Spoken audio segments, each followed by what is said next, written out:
Madhava Kunja Bihari Gopi Janavalabha Girivardhari Yashoda Nandana Braja Janaranjana Yamunatira Vanachari Jaya Radha Madhava Kunja Bihari. Welcome everyone. Thank you for being here. We are doing our daily study of the Srimad Bhagavatam. Om Namo Bhagavate Vasudevaya. Om Namo Bhagavate Vasudevaya. Om Namo Bhagavate Vasudevaya. We're reading from Srimad Bhagavatam, Canto 11, Chapter 7, text number 40. Vishayeshva Vishan Yogi Nana Dharmeshu Sarvataha Gunadosha Vyapetatma Navishajita Vayuvat Vishayesha Vishan Yogi Nana Dharmeshu Sarvataha Gunadosha Vapyet Atma Navishajit Vayuvat. Translation: even a transcendentalist is surrounded by innumerable material objects which possess good and bad qualities. However, one who has transcended material good and evil should not become entangled even when there's contact with material objects, but rather he should act like the wind. Purport: the wind is the external manifestation of air, whereas prana is the internal manifestation. When the wind passes over waterfalls, it carries sprinkles of clear water, and thus becomes most refreshing. Sometimes the wind blows through a beautiful forest, carrying the fragrances of fruit and flowers. At other times, the wind may fuel a fire that burns that same forest to ashes. The wind, however, being fixed in its own nature, remains neutral, both in auspicious and inauspicious activities. Similarly, within this material world, we will inevitably face both pleasing and disgusting situations. If, however, we remain fixed in Krishna consciousness, we will not be disturbed by the inauspicious, nor will we be attached to the materially auspicious. In the course of his spiritual duties, a devotee sometimes finds himself chanting Hare Krishna in a beautiful country atmosphere. And sometimes he finds himself doing the same thing in a hellish city. In both cases, the devotee fixes his mind upon Lord Krishna and experiences transcendental bliss. Although the wind passes through the most dark and forbidding places, the wind is not frightened or disturbed. Similarly, a devotee of Lord Krishna should never be fearful or anxious, even when in the most difficult situation. One who is attached to materially pleasing forms, tastes, smells, sounds, touches, will also be repelled by the opposite in each category. Finding himself surrounded by innumerable good and bad things, the materialist is constantly disturbed. When the wind blows in many directions at once, the atmosphere becomes agitated. Similarly, if the mind is constantly attracted and repelled by material objects, there will be such a mental disturbance that it's impossible to think of the absolute truth. Therefore, one should learn from the blowing of the wind the arts of moving throughout the material world without attachment. Om Jnana Timarandasya Jnananjana Shalakaya Chakshur Unmilitam Yena Tasmai Shri Gurave Namaha Shri Chaitanya Mano Vishtam Stapatam Yena Bhutale Swayam Rupa Kadamayam Dadati Swapadantikam Kadachana Smite Yasmin Dushkaram Sukaran Vavet Vismite Viparitam Shat Shri Chaitanya Namavitam. Once I heard the definition of a Brahmana is that he doesn't like to be in a dirty place. He's attached to the things that are sattvic, attached to reading, attached to cleanliness, attached to peaceful environment. But the devotee is a little further. The devotee will enter a dirty place to help others. Brahmana doesn't want to be in the dirty place at all. But the devotee, the bhakta, the Vaishnava, he will enter the dirty place just to assist others. So we hear this mode of goodness, the mode of ignorance. We get conditioned by madness, illusion, anger, mode of passion, sense of full of desires. Mode of goodness is attached to conditioned by a sense of happiness, sense of knowledge. Prabhupada explained that actually mode of goodness is not just attachment to a condition by a sense of happiness, but true mode of goodness means that there's clarity. So the material world, as it says here in the purport, one will see this place has nice smells, nice. Like for example, I was born in Hawaii, and everything is tuned very nicely, as Prabhupada said. It's like a swargalok. It's like a heavenly planet. You could be in places that are somewhat similar, but there's always some issue. Like in Hawaii, you don't have poisonous snakes. You don't have poisonous creatures. Where you can have a picture of a beautiful beach in some other land, but there may be fleas in the sand. But in Hawaii, everything is tuned quite nicely. I remember we were sitting outside during the mosquito hour of the temple. The temple is in the valley, so it's a very forested area. And we were there about 6-7 p.m. and there was practically like no mosquitoes. And we could say we're in Dallas, where at the same time, perhaps similar weather, and place would be full of mosquitoes. And you would expect a nice wet forest to be full of mosquitoes. So it's tuned quite nicely. So in general, the mode of goodness means there's a sense of attachment, but actually true goodness is one sees through all the flaws. One who actually sees that this is just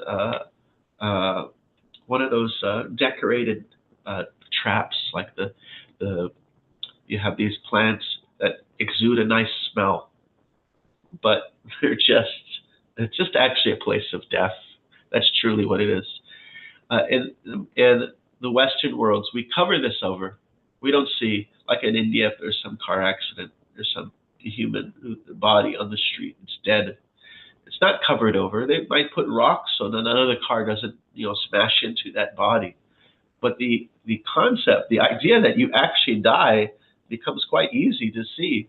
Where in the West, the myth of immortality is there. The myth of the immortality of the body is always there because you never see any dead bodies. It's always this uncomfortable truth is covered over, like in Siddhartha, that the young prince, he had not seen death and old age. But this is the truth. Janyo mitya jara vyadi dukkha dosha anudarshana. So this is when we have clarity, when we have advancement, then we see, actually, this is truly what the material world has to offer. You have birth, and then you have death, and then in between you have disease and old age. That's the truth. That's the unpalatable truth. So we're going to this verse. Even a transcendentalist surrounded by innumerable material objects which possess good and bad qualities. However, one who has transcended materially good and evil should not become entangled, even when he's in contact with material objects. Rather, he should act just like the wind. So the position of Krishna's transcendence is actually given with the same example of the wind. So you have yata kashta stito nityam vair sarvatra govahanta sarvani bhutani matstani padarya. So just as the mighty wind is blowing everywhere, but there is a sense of a limitation. The wind does not go beyond the limits of space. Or you could even say, you could give an example of the atmosphere. The atmosphere is like an upside down bowl. And within the bowl, or within the atmosphere, wind is flowing freely. Yet it doesn't go beyond the lines of the atmosphere. It has both limitation and freedom. And so in this verse, it talks about how this whole material energy is operating and working under Krishna's direction. It's working according to his desire, but he is unattached. He is unaffected. This is a great paradox.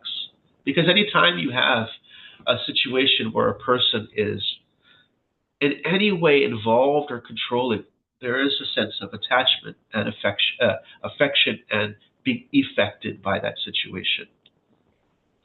Prabhupada gave an example. Now, Krishna says in these verses, what is the first one? He says, Mayatatam idam sarvam, jagyat avyaktamurti, namatstani sarvabhutani, nachaham teshtamashta, nachamatstani bhutani, pashtame yogamaishuram, bhuta britana bhuta stomamata bhuta bhavana.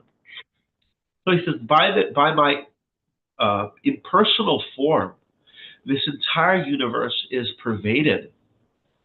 All things are in me, but I am not in them.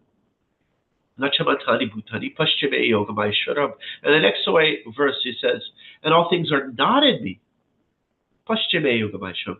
Behold my mystic opulence. So he says, this is the mystery. Now, and then he follows with that verse, yatakashta stito nityam vairsavatagato gobahan, that as the mighty air is flowing through the sky, all things are within me.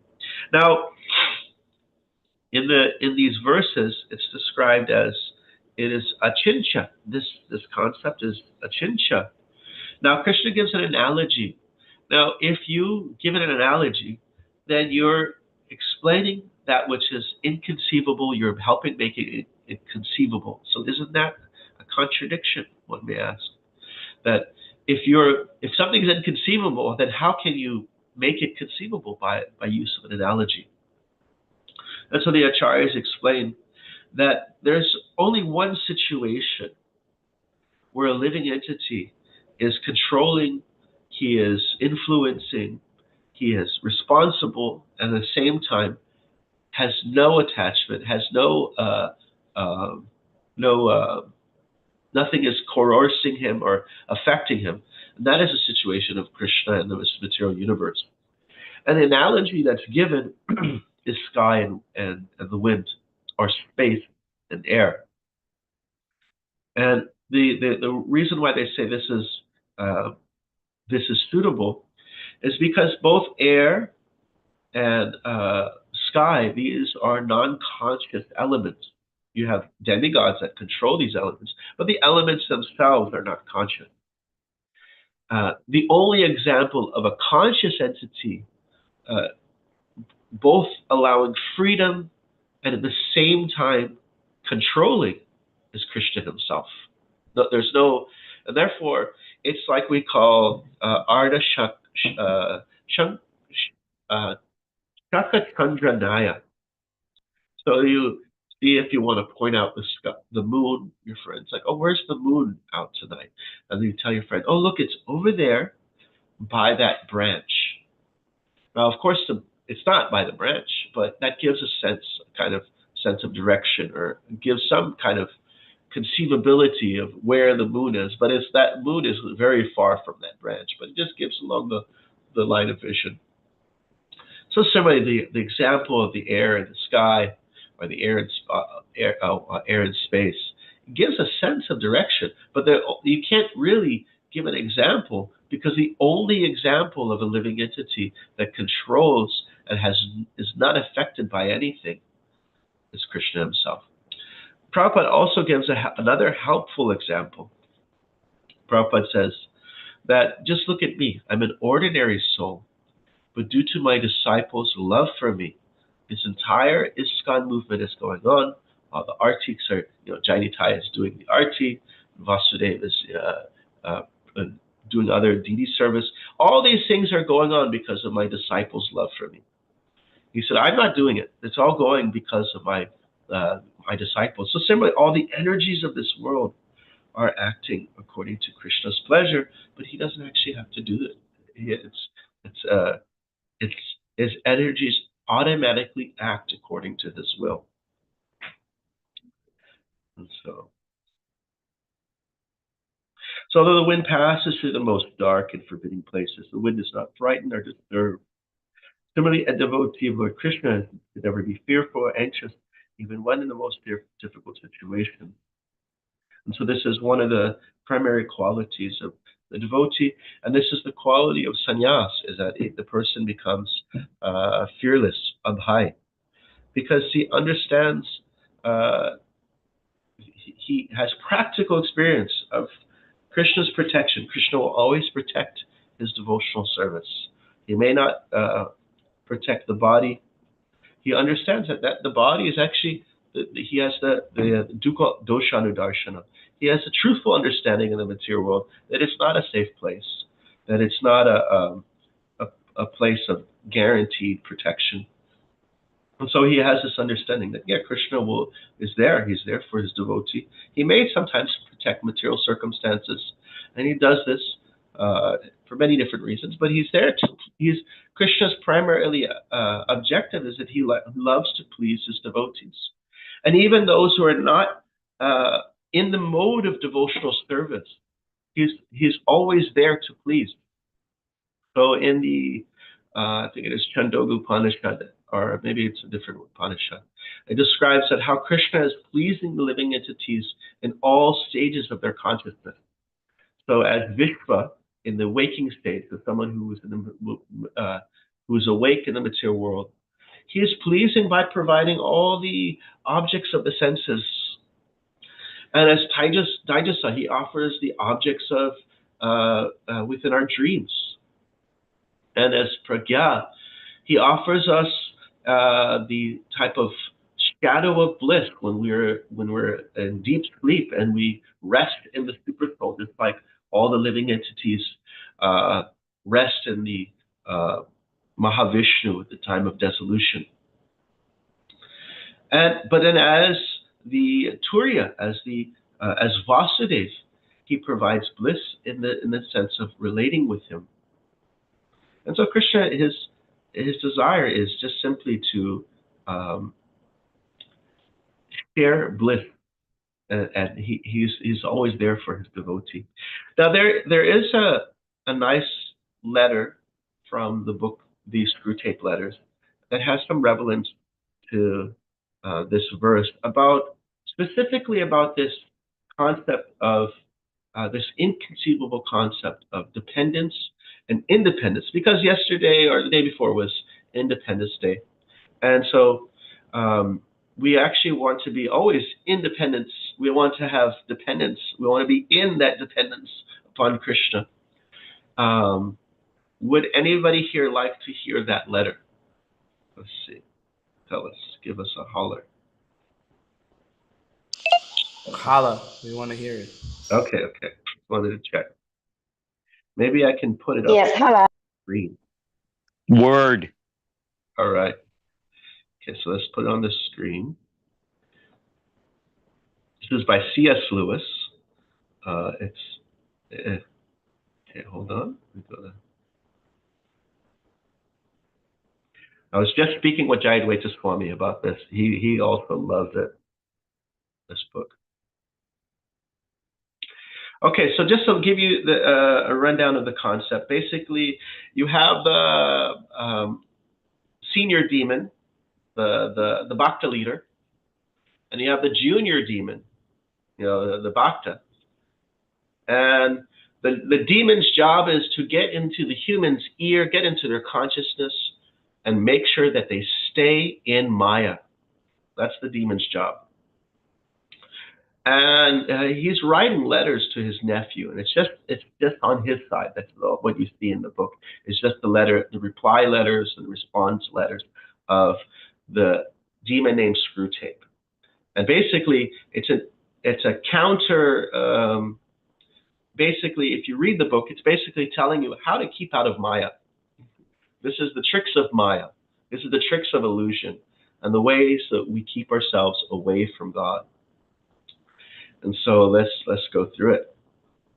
You might be a little surprised about the Gaudiya Vaishnav overlaps. Okay, so my dear Wormwood, so you, quote, have great hopes that the patient's religious phase is dying away. So he's mocking Wormwood's, his nephew's previous letter. His nephew was saying that he has great hopes of the patient's. The patient means the victim. Religious phase is dying away. Have you? I have always thought the training college has gone to pieces since they put old Slubglob at the head of it. But now I'm sure. So they always have quite strange names. So he's saying, you guys you're going to this school, but they're not really teaching you very well. Has no one ever taught you about the law of undulation? So undulation means waves.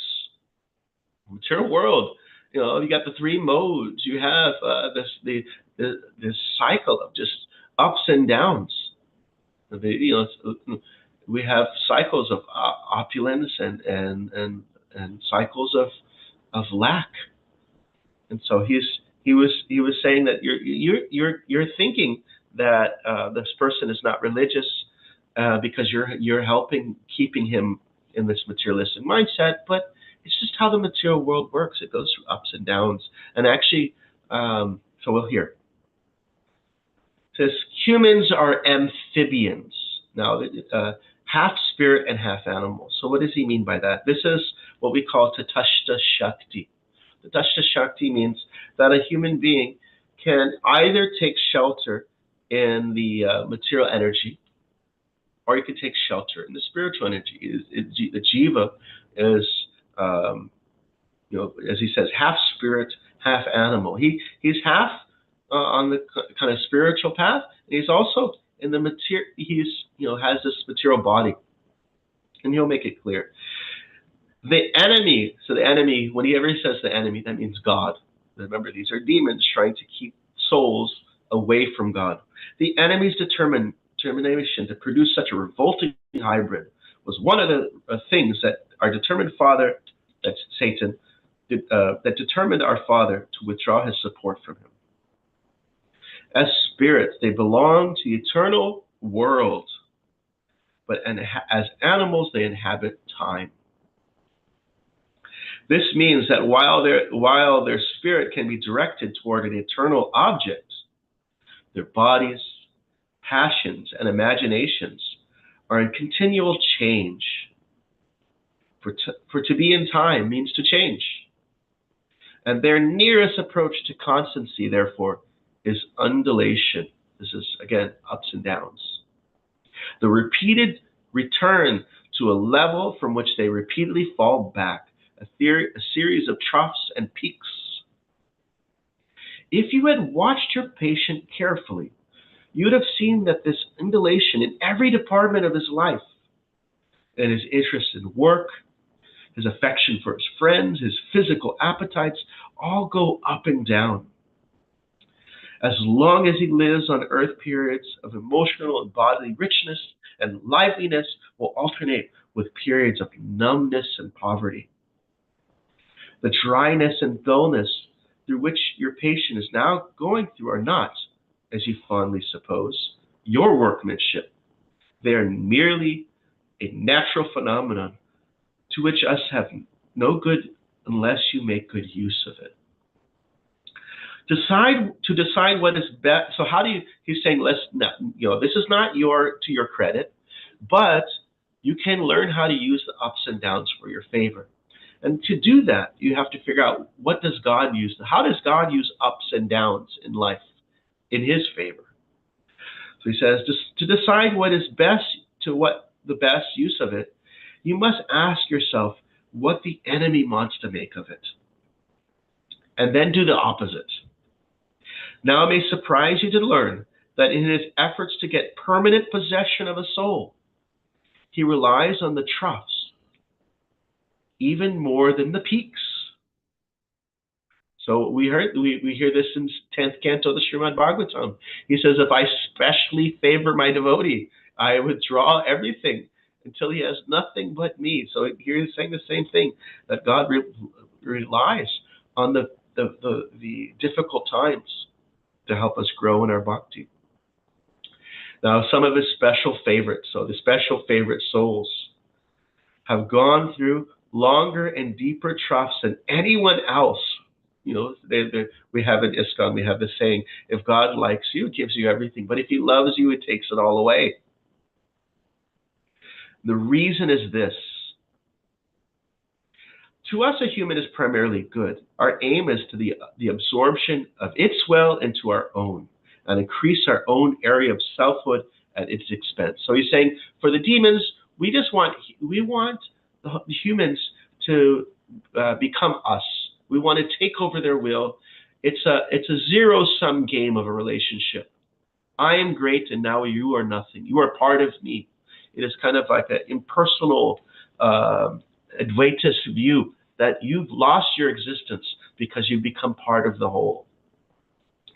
And so, in the demonic understanding of, or a materialistic understanding of love, they don't get this devotional mentality of God and the souls, where you actually become fully dependent upon God. And in that dependence, you now have become fully independent. Now you're free to act according to your soul's eternal nature as a lover of God. So, to us, a human is primarily good. Our aim is absorption of its will into ours, to the increase of our own area of selfhood at its expense. But the obedience which the enemy demands of men is quite a different thing. One must face the fact that all the talk about his love for men and his service being perfect freedom is not, as one would gladly believe, mere propaganda, but an appalling truth. He really does want to fill the universe with a lot of loathsome little replicas of himself, creatures whose life on his miniature scale will be qualitatively like his own. Not because he has absorbed them, but because their wills freely conform to his. So this is a Chinsha Beta Beta Tattva.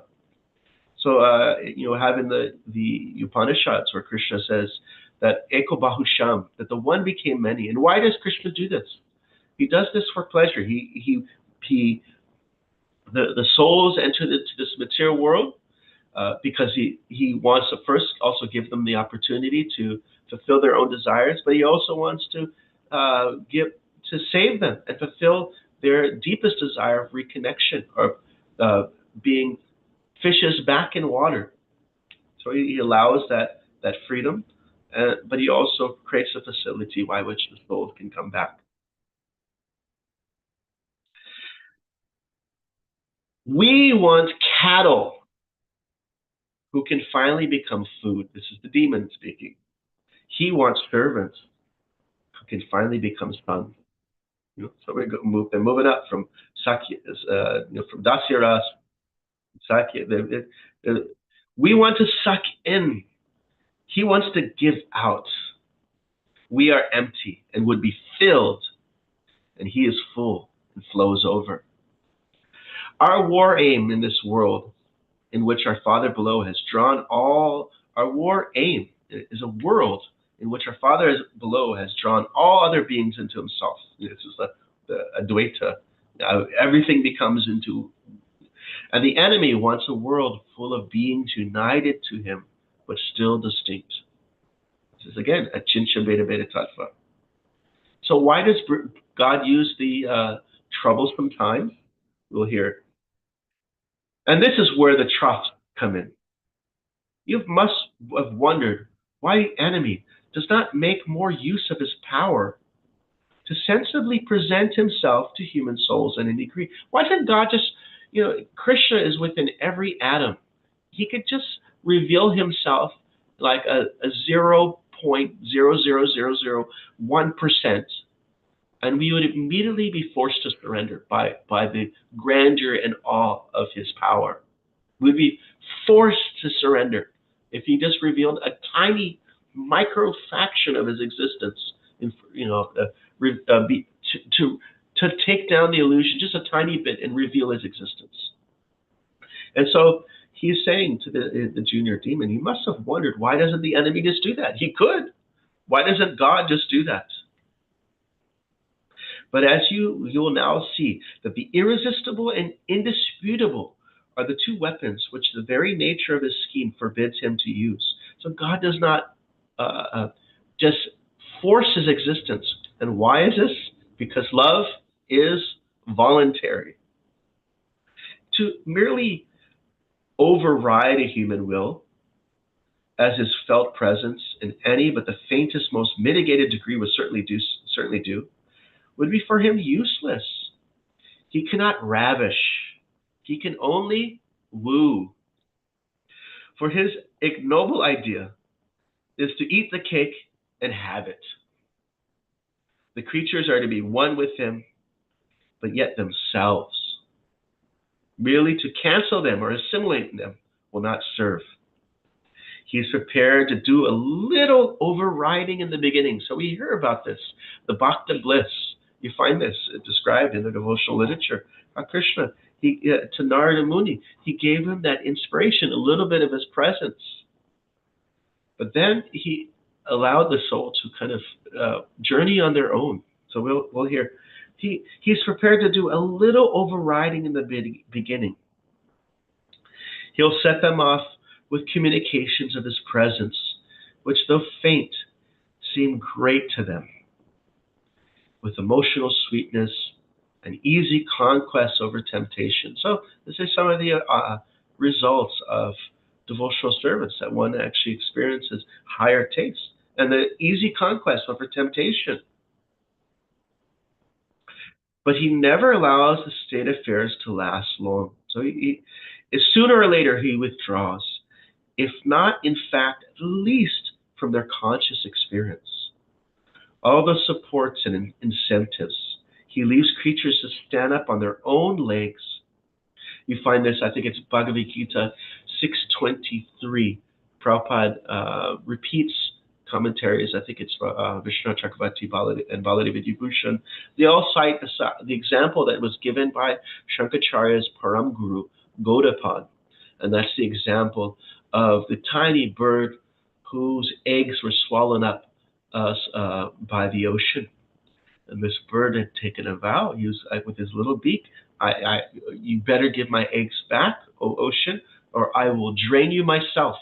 And he said, I will do this in one life, I'll do it in the next life, and if you better give my eggs back. And the ocean just laughed. But then Garuda, seeing this intense endeavor, despite all signs of failure, despite no success, he decided that to help this bird, and he appeared.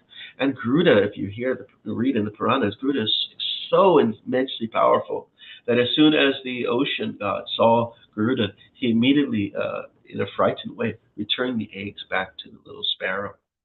And Prabhupada says in the purport that God helps those who help themselves. And so this, sooner or later, we read that, he leaves the creatures to stand up on their own legs, carrying out from the will alone duties which have lost all relish. So this is in devotional service.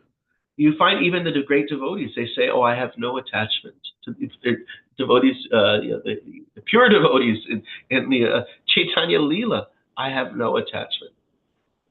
So even with it, if it's an actual fact or just an effect of their humility, they always engage in devotional service, despite not thinking that they're not receiving the rewards of devotional service. It's not, if I get bliss, I will serve you. But I just feel I should serve you regardless. And this is, you have in the verse Apichet Sudaracharo, it's described that he is Vyavyasitaha, that this is the example of devotee. He may feel himself, or he may be in a situation that he is terribly attached due to bad attachments of the past that he's trying to overcome, but he won't give up one thing, and that is Krishna and his service. And so Krishna says, such a soul I consider a sadhu, and you should too, Arjuna. Or the soul who is not near Anutap, that is not resentful, but who's Anutap, who has resentful for his mishaps and misbehaviors, but still will not abandon Krishna. Krishna says that's a sadhu.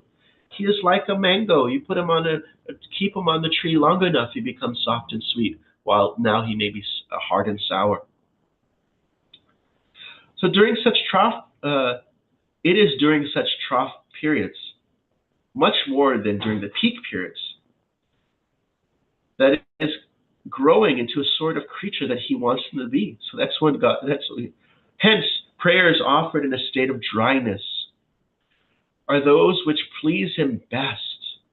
We can drag our patients, our victims, along by continual tempting, because we design them only for the table. And the more their will is interfered with, the better. He cannot tempt to virtue as we do with vice. He wants them to learn to walk and must therefore take away his hand. And only the will to walk is really there. He is pleased, even with their stumbles. So that's this whole apichet. Even if you're stumbling, but you just want to serve. If you're serving badly, you're not serving with Vaishnav character. Still, you want to serve. Krishna's pleased. Do not be deceived, wormwood. Our cause is never more in danger when a human is no longer desiring, but intending to do our enemy's will, looks round upon the universe, from which every trace of him seems to have vanished, and asks, why has he been forsaken, and still obeys. But of course, the troughs afford us opportunities to our side also. Next week, I'll give you some hints on how to exploit them. Your affectionate uncle, Screwtape. There you go. I will stop here and see if there are some comments, questions, and reflections. Hare Krishna. Thank you for sharing that, Nityananda Chandra. That was, it's just amazing how similar that is. When was this written? 1941. Wow, that is like everything. Thank you so much. I'm gonna have to get that book because it's so right on point. Yeah, it's also, and it's the letters are short. Sometimes you gotta go. You can't just speed through them because it's not just like Harry Potter, or it's like a little deeper to understand or how they use certain things. Like at one point, I was like, it said demons are spirits, and are spiritual, and it was basically saying that the concept of the demon is not an embodied being, but like an ethereal, like a ghost or something like that. So it's like sometimes you got to like look into, okay, what are they saying here? I'm not getting it the first read, but yeah, it's very interesting. So, Adi Purusha Prabhu, can you please glorify Krishna? Hare Krishna. Good morning. Yeah, amazing the idea that there are living entities that are planning and discussing and deliberately trying to mislead us and entangle us and drag us down, and that it's a spiritual battle going on, and but Krishna is so wonderful that he's more powerful and trickier than the most deceitful demon. We have that. There's an analogy given. You talked a little bit about the attachment. In the Buddhist tradition, there's a thing like, just like the shadow of the Bodhi tree moves across the dusty courtyard as the sun goes across the sky. The shadow of the tree, like the like a sundial, sun clock. Shadow goes across the courtyard, but it doesn't get dusty. That it's detached from doesn't get. We want to be able to go through our life without getting dragged down by the wiles of these evil, demoniac people, personalities. And the solution is devotional service. It's not that we do nothing, but like that, we quote that all the time. Martin Luther King said, "The goal of my life is not to seek pleasure or avoid pain, but to do God's will, come what may." And that gives us something to focus on, not just something to avoid, but just to engage, absorbed in devotional service, and the other things are, we're untouched, right? Consoling to know that. How wonderful is Krishna that he's supporting us and reaching out to help us overcome these the wiles of the satanic. My realization these last few days is that anybody who's chanting 16 rounds, I have increasing respect for them, because I realize how difficult it is for me to finish several hours of chanting. I'm struggling like anything, and there is a voice in my ear saying, "You can't do this. It's not possible. Probably nobody else is doing this. How do you know that this process works?" Just keep chanting. Just keep doing this as an offering to the Lord, regardless of any other distracting voices. Okay, glories to Prabhupada. Sorry to talk so long. Thank you for talking. Thank you so much, Prabhu. Appreciate you. You're always great. Your style too, very cool. Krishna's cool. Yeah. Everybody on this phone call is cool too on the stream. So always delight being here with you guys. Hare Krishna. Thank you. Your spiritual master's empowering you. So we have Karen. She wrote in the chat, last year at the Swiss Bhakti retreat with Krishna Shitra Swami, he had us write and perform skits based on this book. But one devotee playing Maya, and then the others, and a kind of assistant that he acted through. And then the devotee who was faced with the decision based on how the assistant tried to influence them. Okay, so I guess it's like kind of a dramatic play. I think, yeah, you could definitely have a play, and you could act out some of these letters. They're really, really, really interesting. Hare Krishna, Prabhu. Thank you for class. Really quick, Adi once said to me that the kindling is in everyone's heart to light that fire of Krishna. Does that kindling lie within even the demons' hearts? And the Vedic concept is that, well, first of all, demons in the Daitya, what we call a demon, is not a disembodied being. It's a being that lives in their own civilization. We have things called like bhutas, pretas, those are ghosts and other kinds of non-corporeal beings. That type of body is almost impossible to grow your bhakti. Just like an animal body is very hard. But you have exceptions. You have Prahlad Prabhu, the devotee of Nrsimhadev. He's born in a Daitya body. You have not Vish from Vish. What is it? Vish, the great demon who fights Indra. What is his name? It starts with a V. There's Vish. I'm getting all the other Vish. Vishwarup, Vishwamrita. There's who remembers? He was giant. God.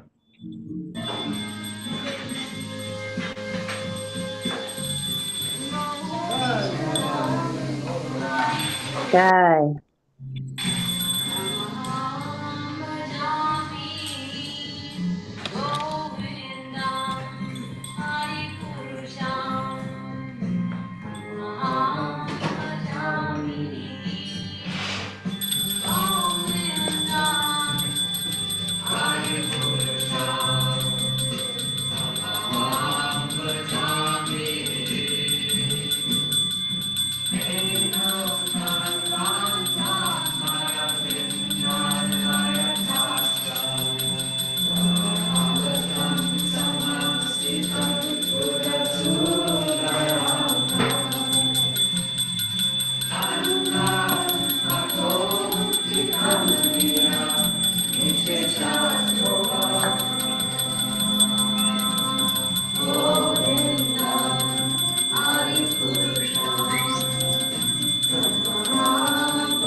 Anybody has any reflections to share?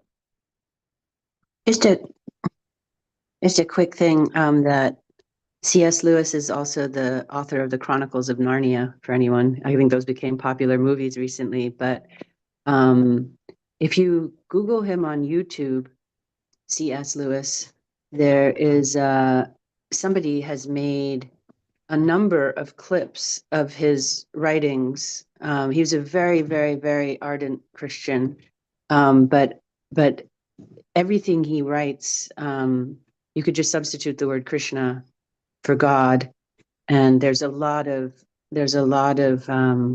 inspiration in his writings for Krishna consciousness in general. But there are these really nice kind of bite-sized pieces and longer pieces that people have made into little YouTube clips and videos.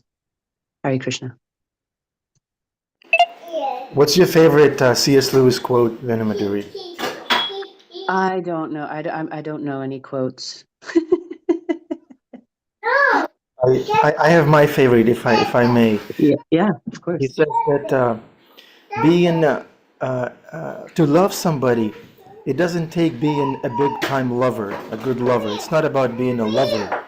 It's about being a decent, hardworking, loyal, flexible person who is ready to adjust and accommodate and tolerate. That's what it takes to be in love. It's not about being a great lover and gigolo and this and that. I really like that quote. Haribo.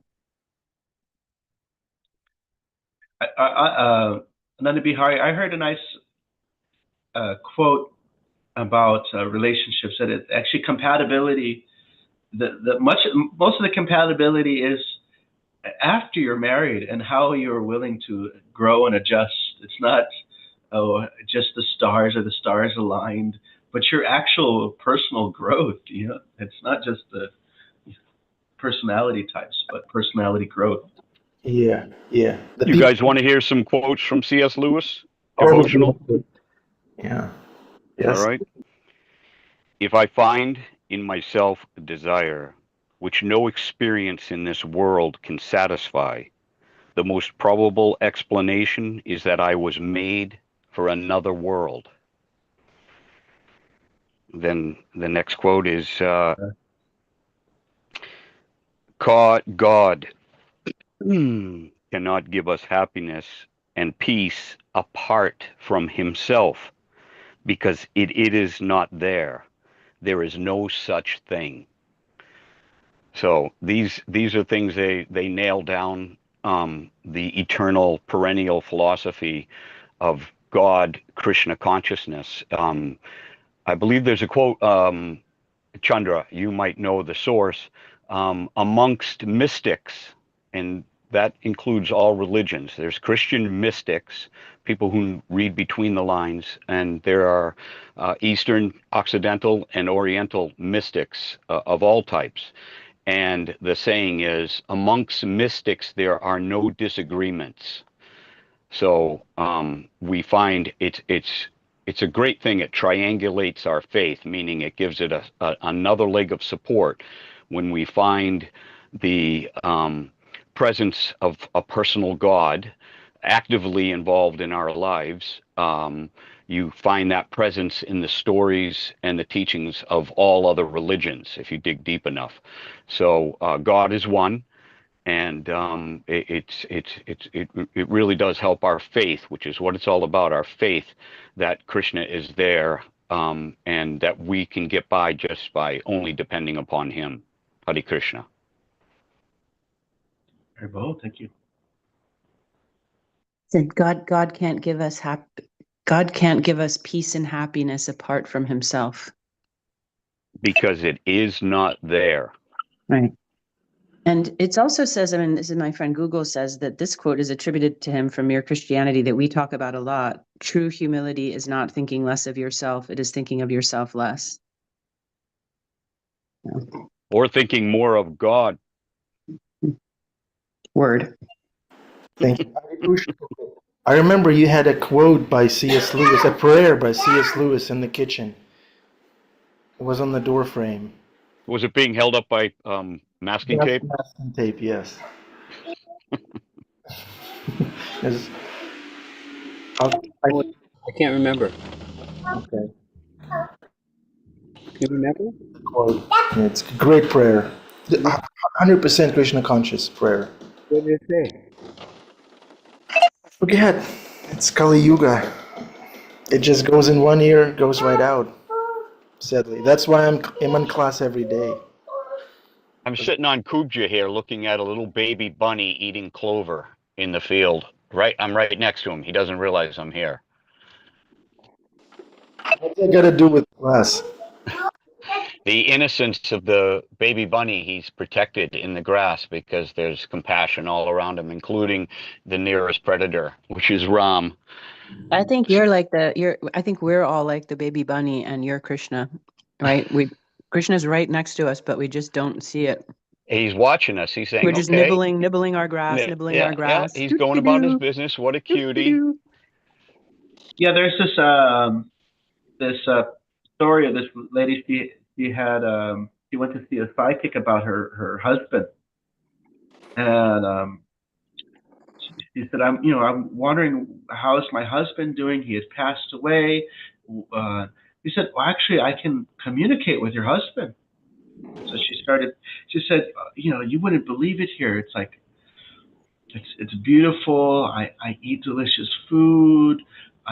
There's like nice ladies here. I have so much fun. He said, that's what heaven's like? He said, no, I'm a rabbit in Canada.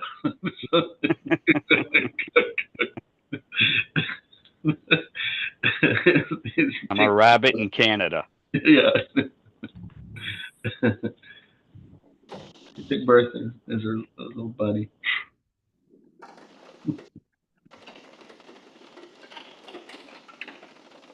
I had a dream last night about Bhima. I don't know. I'm gonna share it when he calls me. Hare Krishna Prabhu. Share it now. What? Yeah, your dreams are public, Adi. In fact, you're constantly in a dream state. Yeah, open the door.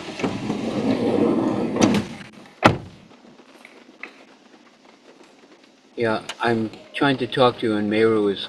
Are you making this up? Yeah, Are you making this dream up? a dream is always made up. Lord have mercy.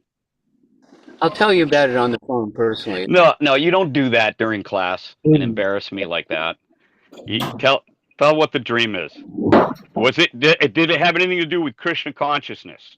Yeah. Or was it just my nonsense? It was like the Bhima Purana, you know. It explains that there's three kinds of people.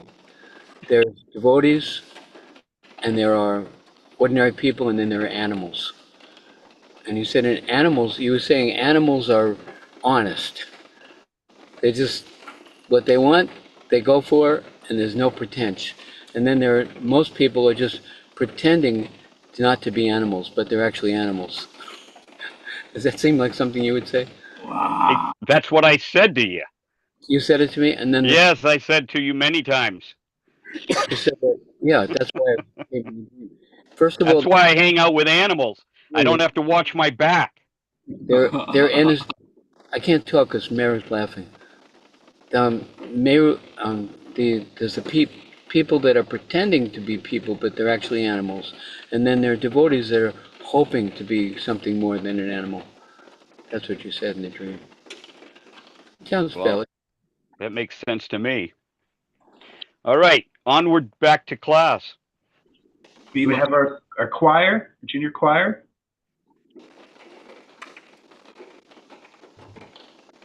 Got some fresh flowers.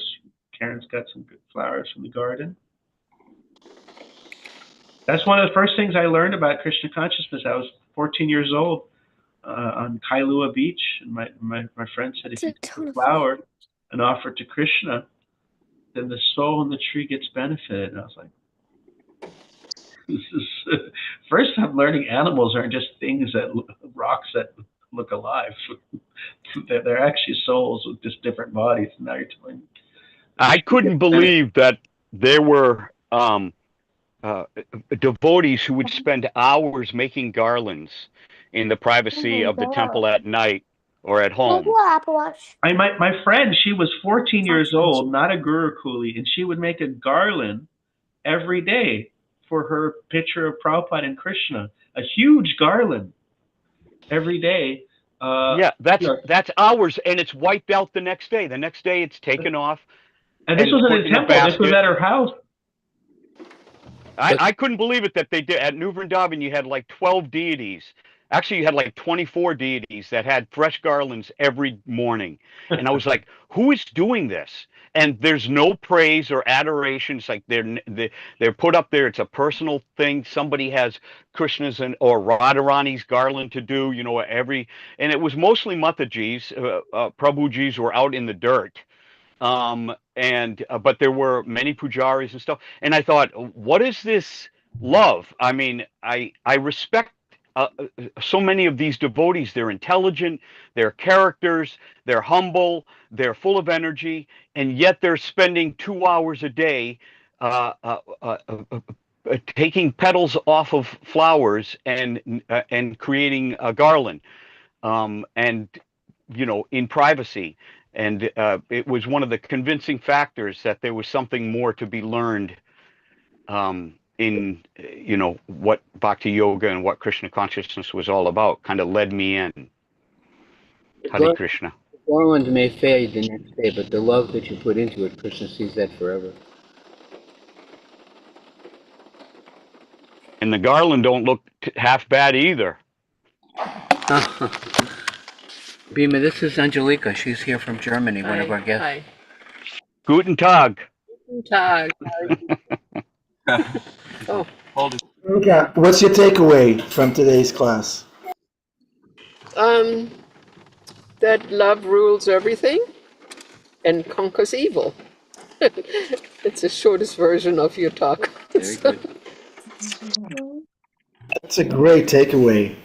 Wow, Angelica. Okay, junior choir, are you ready to chant? And distribute food. This was my mission. So the other was just get up early and be prepared to be in the right frame of mind to do that. And I think you helped chanting everything. I'm ready to do it with all my heart. Thank you.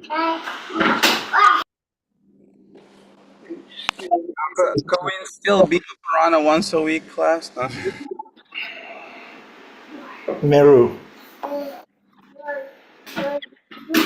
We love you, Meru. Now we're going to move on to junior choir. Isaiah, chant with all your heart. Annabelle, with all your heart. Sage and Sky, are you here?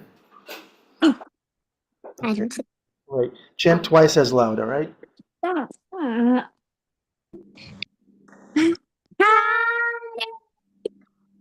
Krishna, Hare Krishna, Krishna Krishna, Hare Hare,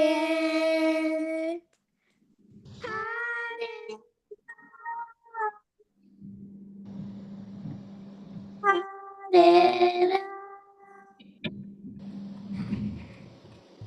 Rama Rama, Hare Right at the back. Thank you very much. Nityananda, Very much Chandra, for today, Hare Prabhu ki Krishna. jai, Srila Prabhupada ki jai, all the assembled devotees ki jai. Bye. Thank you. Thank Bye-bye. you, Hare Krishna.